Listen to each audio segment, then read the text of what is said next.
ரொம்ப அற்புதமான ஒரு கதை. அதை வந்து என்னென்னா ஆக்சுவலி எனக்கு சில பண்ணும்போது எனக்கு நான் எந்த வசதியும் அந்த படத்தில் வந்து கேட்கலை, அவங்களும் இல்லைன்னு சொல்லலை, ஆனால் நடந்துருச்சு. நான் வந்து இதெல்லாம் வசதியாக இருக்கணும். ஏன்னா மாறன் வந்த அன்னைக்கு ஒன்று சொன்னார், நீலாம் பழைய பிசியா அப்படின்னாரு. என்னங்க சொல்கிறேன், சினிமா எப்படி மாறிடுச்சு, இன்னும் 35 வருஷத்துக்கு பின்னாடி இருக்கீங்க. என்ன அப்படின்னா, ஒரு ஷூட்டிங் சொல்லிட்டு 4 பேர் இருப்போம், அங்கே வச்சு போயிட்டுருக்கோம், எந்த வசதியுமே கிடையாது.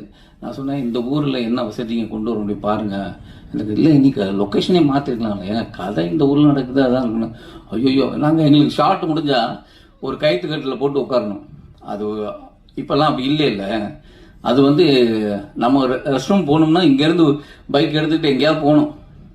ஏன்னா இப்போ எங்கேயாவது ஓரமாக போகலாம் வச்சுங்களேன், அங்கே பார்க்குற ஒரு 10 பேர் அவர் நடிகர் இல்லை அப்படின்னு உட்காந்து நம்ம பக்கத்தில் நிற்பாங்க, நம்ம பின்னாடியே போனால் பின்னாடியே வருவாங்க. அது ஒரு பிரச்சனை இருக்குது. சாப்பிட போகணும் இல்லை ஏதாவது வேணும்னா அந்த ஊரில் கிடைக்கிற 4 பொருள் தான், அதுதான் சாப்பாடு. அந்த 30 நாள் வந்து நீ எப்படி ஒத்துக்கிட்ட, ரொம்ப கஷ்டம் அப்படின்னா, நீ ஒத்துக்கிட்டதுனா நாங்களும் ஒத்துக்கிட்டோம், ஹீரோவே இப்படி தான் இருக்கிறாரு, நாங்கள் மட்டும் என்ன அப்படின்னு. இல்லை, ஒரு நல்ல கதைக்கு அப்போ நான் மட்டும் இல்லை, நம்மளை விட்டுருங்க, டெக்னீஷியன் வந்த அத்தனை பேரும் யூனிட்டே அங்கே தானே இருந்தது. அது உண்மையில் ஆக்சுவலாக நான் தான் சொல்லுவேன், எல்லாரும் கிடைக்கிற ஒரு வாய்ப்பு, எல்லா வசதியும் இருந்துட்டு நம்ம ஒரு இடத்துல போய் அந்த ஒரு வாழ்க்கையை வாழ்கிறது இருக்குல்ல, அது நடிகனுக்கு கிடைச்ச ஒரு வரப்பிரசாதம் நினைக்கிறேன். எனக்கு கிடைச்ச ஒரு வாழ்க்கை அது. ஒரு 25 நாள் வந்து ராணிப்பேட்டையில் அவங்க வாழ்க்கையாக வாழ்ந்தது. அப்படி ஒரு வாய்ப்பு கொடுத்த கஜேந்திரன் சாருக்கு நன்றி. இந்த படத்தில் வந்து அவர் இப்படி இருக்க மாதிரி தான் அப்படி இருப்பார், அயராது உழைச்சிருக்காரு. நான் தான் சொன்னேன், என்னென்னா சில விஷயங்கள்லாம் ஏன் இதெல்லாம் தேவையை எடுக்கலான்னு அவர் ஒரு பட்ஜெட் ஒன்று கோடு போட்டார் இந்த ப்ரொடியூசர்கிட்ட வந்து.